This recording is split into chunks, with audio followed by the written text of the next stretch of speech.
하나님께서 이스라엘 백성들을 출애굽하시면서 출애굽시킨 목적을 말씀하십니다. 나는 너희의 하나님이 되고 너희는 나의 무엇이 되리라? 백성이 되리라. 그것이 하나님께서 우리를 부르신 목적입니다. 하나님이 나의 뭐가 되시고 하나님이 되시고 우리는 그분의 뭐가 되는 것? 백성으로 살아가는 것. 하나님의 백성, 또 하나님께서 말씀하십니다. 내가 거룩하니 너희도 거룩하라. 그래서 하나님의 백성을 다른 말로 거룩한 백성, 거룩한 백성을 우리말로 한자로 바꾸니까 거룩할 성자에 무리도자 써서 성도가 되어집니다. 우리는 신앙생활에서 여러 가지 직분을 받습니다. 직임도 받습니다. 목사로, 장로로, 전도사로, 권사로, 안수집사로, 집사로, 평신도로 다 직분도 받고 또 그에 맞건 직임도 받습니다. 찬양대로, 교사로, 방송실로 여러 가지 모양으로 주의 일을 감당하는 직임도 받습니다.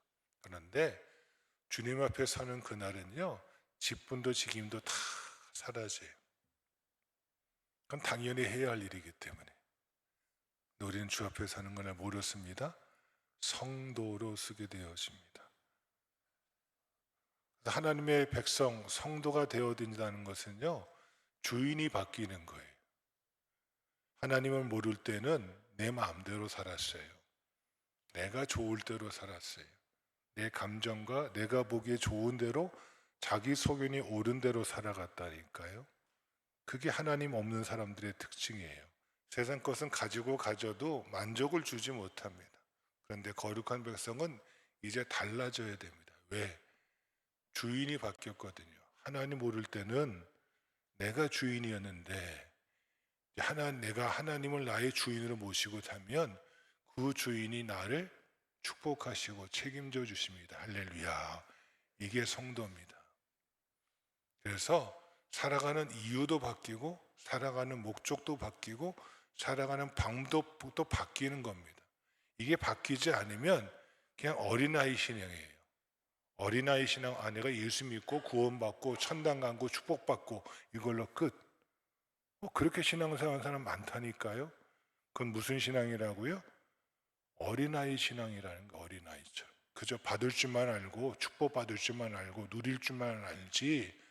그런데 여러분, 성숙한 신앙은요, 정말 하나님의 백성된 자, 성도로 이름을 받는 자는요, 영광을 누릴 줄 압니다. 왜? 영광이 바뀐다니까요.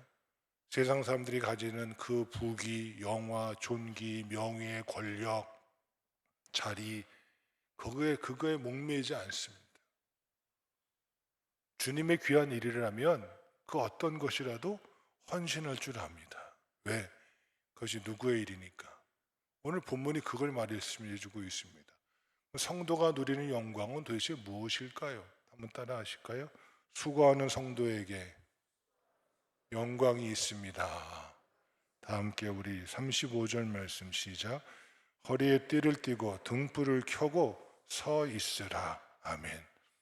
허리에 띠를 띠고 등불을 켜고 서 있으라는 거예요. 누구에게? 우리에게 하신 말씀이에요. 사도 바울은 고린도전서 15장에서요. 부활을 한참 이야기합니다. 부활은 이런 것이다. 부활은 이런 것이다. 너에겐 부활이 있다. 부활의 소망을 가지고 살아라. 그러고 말하면서 한 결론이 무엇이냐면 이런 말씀을 하십니다. 견고하며 흔들리지 말며 항상 주의 일에 더욱 힘쓰는 자들이 되라.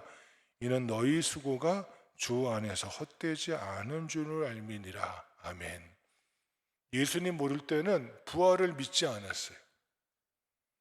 예수님 모르고 하나님을 만나기 전에는, 아니 하나님이 나를 만나서 찾아와 주시기 전에는 그저 이 땅의 삶이 전부인지 알았어요. 여기에 올인하고 살았어요. 여기에 모든 것을 쏟아붓고 살았어요. 그런데 부활이 있음을 알고 나중에 천국에 가서 하나님 앞에서 내 인생을 셈하게 되는 날이 있음을 분명히 알게 된 거예요. 누가? 사도 바울이. 내가 주 앞에 서는 그날 너 뭐 하다 왔니? 라고 물어보실 때 주님 나 이 세상 것에 취해서 세상이 전부인지 알고 세상에만 열심히 하다가 그러니까 누구를 위해 살다 왔다는 거예요? 하나님과 전혀 상관없이 그저 나만을 위해 살다 왔습니다 하는 그날 예수 믿고 구원은 받을 줄 모르지만 뭘 받아요? 정말 부끄럽죠. 그러게 사도 바울이 말합니다. 부활의 소망을 가진 성도들이요, 아무리 세상이 그런다 하더라도 견고하며 흔들리지 말며 항상 주의 일에 더욱 힘쓰는 자들이 되라. 너희 수고가 주 안에서 헛되지 않은 줄을 알미니라고. 바꿔 말하면 주님 안에서 하는 수고가 보람이 있다는 뜻입니다. 다시 말하면 주님 안에서 하는 수고가 성도에게는 진정 영광이라는 것입니다. 그러기에 시편 기자는 말하지 않습니다. 내가 세상 궁정에서 첫날을 사는 것보다 하나님의 성전 문지기로 있는 것이 뭐하오니? 더 좋사오니. 여러분, 이걸 누가 노래했습니까? 다윗이 말한 겁니다. 내가 세상의 모든 부귀 영화 다 누려도 그때는 그것이 전부인지 알고, 그것이 나에게 만족인지 알고, 그것이 나에게 목숨 거는 건지 알았는데 지나고 보니까 일장춘몽처럼 다 덧없는 것에 지나지 않습니다.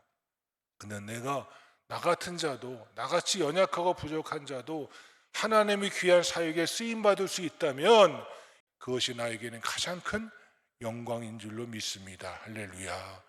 이것이 성도의 영광입니다. 오늘도 귀한 찬양으로 찬양해 주신 우리 귀한 찬양대 여러분들, 저 방송실에서 보이지 않는 곳에서 봉사하시는 분들, 또 이 시간도 아침에 일부 예배 드리고 저 주방에서 열심히 성도들의 점심을 위해서 준비하는 많은 성도님들, 교회 학교에서 교사로 오늘도 구석구석에서 여러 가지 모양으로 주차장으로 이 추운 날씨에도 바깥에서 주님의 교회를 몸된 섬기기 위해서 예배를 위해서 헌신하고 수고하는 모든 분들, 주의 몸된 사고에서 헌신하고 수고하신 모든 평강의 성도 여러분, 올 한 해도 정말 수고하셨습니다. 정말 애쓰셨습니다. 오늘 주님이 말씀하십니다. 말세를 살아가는 성도들에게 허리를 띠고 등불을 켜고 서 있으라는 것입니다. 허리에 띠를 띠라는 것은 일하는 모습을 가리키고, 등불을 켜고 서 있으라는 것은 밤에도 낮과 밤을 가리지 않고 최선을 다해서 살아가고 있는 모습을 의미하는 것입니다. 이처럼 밤낮 수고하는 성도들에게는, 주의 일을 감당하는 자들에게는 세상에 주지 못하는 하나님이 알아주시고 하나님이 인정하시고 하나님 축복하시는 영광이 우리에게 있는 줄을 깨닫는 자가 우리 모두가 다 되어지길 주의 이름으로 축원합니다. 여러분, 주일 할 때 좀 섭섭할 때 있으시죠? 담임 목사도 몰라주고, 그렇죠? 누가 잘한다고 인정해 주는 것도 아니고, 일하다가 조금 실수하면 그거 가지고 왜 참 그러는지, 이걸 해야 되나 하고 섭섭할 때도 많으셨죠? 여러분, 우리 사람은 그렇습니다. 사람은요, 보이는 것만 보고 말하기 때문에 지극히 부분적이고 지극히 잘못 말할 수 있고 편벽될 수 있습니다. 근데 우리 하나님은 여러분을 다 보고 계십니다. 할렐루야. 그 하나님이 알아주십니다. 그 하나님이 인정해 주십니다. 정말 네가 너의 수고를 내가 아노라, 너의 눈물을 내가 아노라 하신 주의 말씀을 붙들고 그 수고를 주님이 기억하시기에 올 한 해 여러분 맡은 자리에서 자기의 직무와 직분을 감당하신 평강 성도 여러분, 주 안에서 하는 수고가 우리에게 가장 큰 영광임을 깨닫는 자가 오늘 예배하는 평강의 성도 한 분 한 분 다 되어지기를 주님의 이름으로 축원합니다. 두 번째 따라합시다. 깨어있는 성도. 주인이 와서 깨어있는 것을 보면 그 정도는 복이 있으리로다. 아멘. 누가 복이 있다고요? 깨어있는 자가, 깨어있는 성도가 영광이 된다는 것입니다. 한 번은 예수님께서 기도에 대해서 말씀하십니다. 한 과부가 있었는데 이가 불의한 일로 원수로 이 땅에서 큰 고통을 당했습니다. 과부니까 힘이 없잖아요. 무슨 능력이겠어요? 더구나 남편이 자식도 낳지 않고 죽었다면 홀로 된 과부가 무슨 힘이 있겠어요? 근데 그 과부가 하루는 그 도시의 재판관을 찾아갑니다. 가장 높은 재판관을 찾아갑니다. 재판관이 뭐 이런 사람 힘도 없고 능력도 없고 돈도 없는 자가 와서 나한테 자꾸 이러할까? 자꾸 물리칩니다. 근데 날마다 찾아와서 강청하니까 이 재판관이 그 여인의, 그 과부의 강청함으로 인하여 그의 기도를, 그의 소원을 들어주고 그의 원수를 깨끗이 해결해 주었다는 것을, 기도를 말씀하시면서 그 말씀을 비유로 말씀하십니다. 그리고 그 뒤에 덧붙여 말씀하십니다. 인자가 올 때 세상에서 믿음을 보겠느냐라고 말씀하십니다. 여러분, 여기서 원수는요, 마귀 새끼를 말하고요, 이 강청하는 이 과부는 우리 성도들을 말하는 거고요, 그 재판관은 하나님을 상징하는 것입니다. 하나님은요, 우리가 뭐 할 때, 강청할 때, 쉬지 않고 기도할 때, 하나님의 뜻을 찾고 구하고 구할 때, 하나님께서 마지막 때에 그 원수도 갚아주시고 우리 기도도 응답해 주신다는 주의 말씀인 줄로 믿습니다. 그런데 주님께서 놀라운 말씀을 하세요. 인자가 올 때 너희 중에 믿음을 보겠느냐? 이 말은 뭐예요? 인자가 올 때 너희 중에 기도하는 자를 찾기가 어렵구나. 저 어릴 때 믿음 생활할 때는요, 중학생이고 고등학생이고 뭐 없었어요. 정말 기도하는 일이라면 열심을 냈어요. 요즘은 중고등생들 보면 교회 와서 뭐 기도회 하는 걸 제가 보질 못해요. 주님께서 기도한 자를 찾고 계십니다. 본문에서도 주인이 혼인집에 돌아와 문을 두드리면 곧 열어주려고 기다리는 사람과 같이 되어 주인이 와서 깨어있는 것을 보면 그 종들은 복이 있겠다고 주인께서 친히 말씀하십니다. 이 말씀은 재림을 기다리며 기도하는 성도는 복이 있다는 뜻입니다. 깨어있다라는 것은 기도하는 성도를 가리킵니다. 올 한 해 새벽기도로 섬기신 많은 성도 여러분들, 금요일마다 성령 집회 나와서 기도하시는 분들, 수요일마다 와서 예배하며 기도하시는 평강의 성도 여러분들, 또 틈만 나면 때때로 예배당에 찾아와서 기도하시는, 눈물로 기도하는 평강의 성도 여러분들, 그 기도 누가 다 듣고 계십니다. 하나님이 듣고 계시고, 그 불의한 재판관도 강청함으로 인하여 그 원수를 갚아주셨듯이 이 나의 기도를 누가 듣고 계십니다. 하나님이 다 듣고 계십니다. 여러분, 세상의 모든 것들은요, 세상의 모든 신들은 기도해도요 응답하지 않습니다. 갈멜산이 보여주는 것이 그거 아니겠습니까? 엘리야는 홀로 기도하여도 하나님이, 살아계신 하나님이 역사하셨습니다. 아무리 바알과 아세라를 섬기는 850명이 기도해도 숫자가 많다고 기도가 응답되는 거 아닙니다. 진실로 살아계신 하나님께 기도할 수 있는 특권을 누리는 것, 나의 기도를 주님이 듣고 계시기에 이 말세시 말에 깨어있는 성도, 기도의 등불을 꺼트리지 않은 성도가 하나님 보시기에 영광이 된다는 말씀입니다. 평강의 성도 여러분, 때가 될수록 여러분의 삶에 기도의 불길을 꺼트리지 않는 깨어있는 기도하는 성도가 영광인 줄 알고 이 영광에 깨어있는 성도로 살아가기를 주님의 이름으로 축원합니다. 마지막으로 따라하시겠습니다. 준비하는 성도, 그러므로 너희도 준비하고 있으리라. 생각지 않는 때 인자가 오리라 하시니라. 아멘. 하나님께서 이스라엘 백성들을 출애굽하시고 지키고자 10가지 재앙을 내리십니다. 피, 개구리, 이, 파리, 악질, 독종, 우박, 메뚜기, 흑암, 장자의 죽음까지. 이 장자의 죽음을 내리시는 날이 바로 유월절입니다. 9가지 재앙을 내려도 바로가 애굽의 왕이 꿈쩍도 하지 않습니다. 그래 내가 보내줄게 하다가 마음이 또 조삼모사 마냥 또 쉽게 변하고 맙니다. 참 사람이 그래요. 그 사람 믿지 마세요. 참 얼마나 사람이 간사한지. 참 믿을 건 하나님밖에 없어요. 이 바로왕이 왕이면서 자기가 한 말이 뭐예요? 빈대떡 뒤집듯이 자꾸 뒤집네요.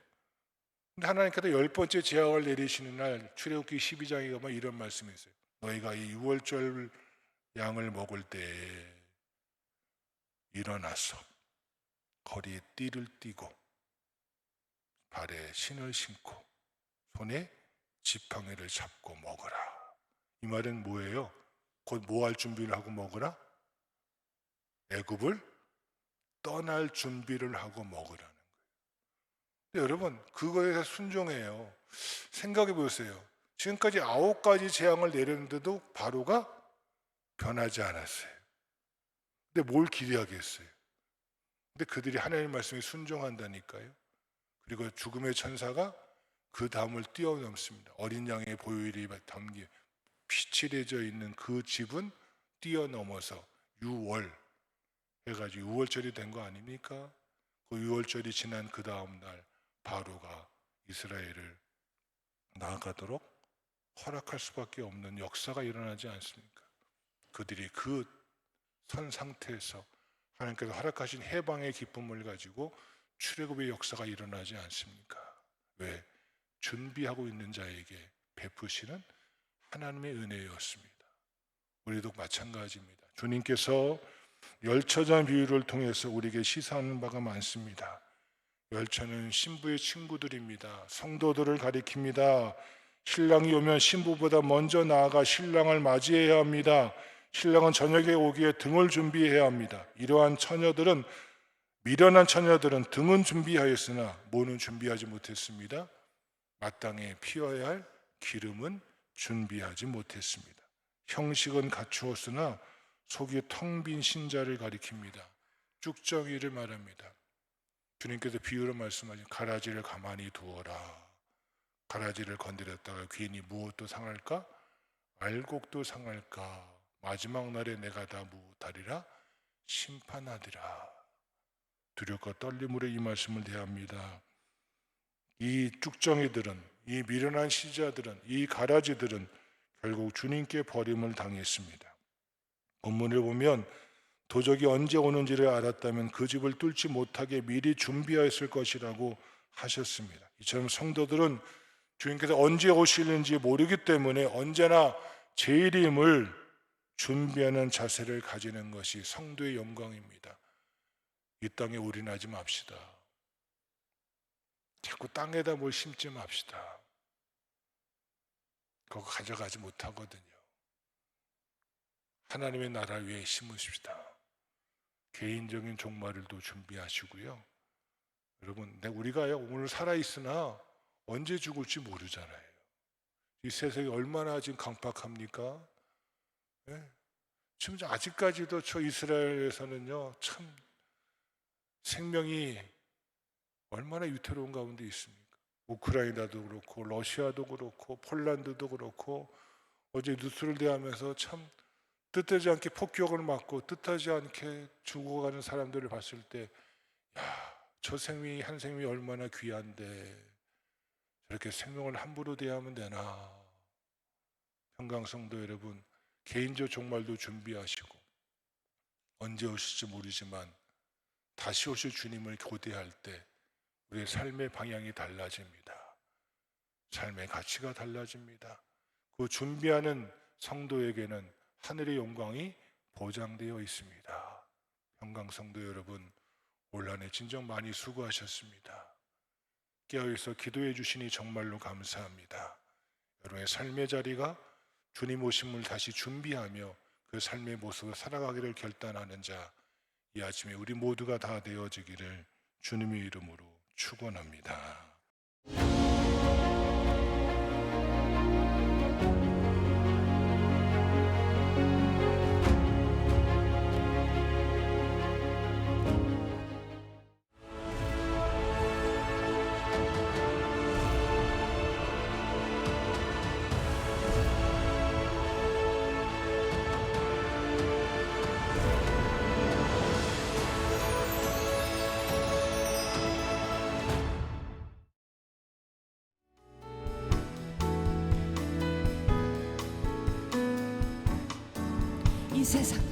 이 세상 그 무엇보다 귀하게 나의 손으로 창조하여 너라.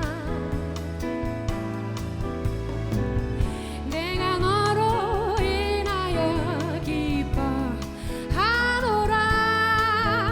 내가 너를 사랑하노라.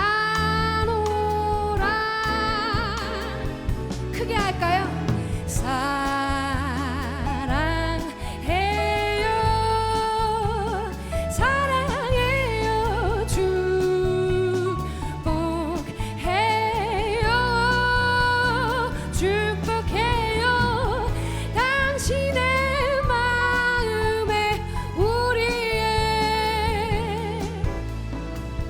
사랑을 드려요. 당신의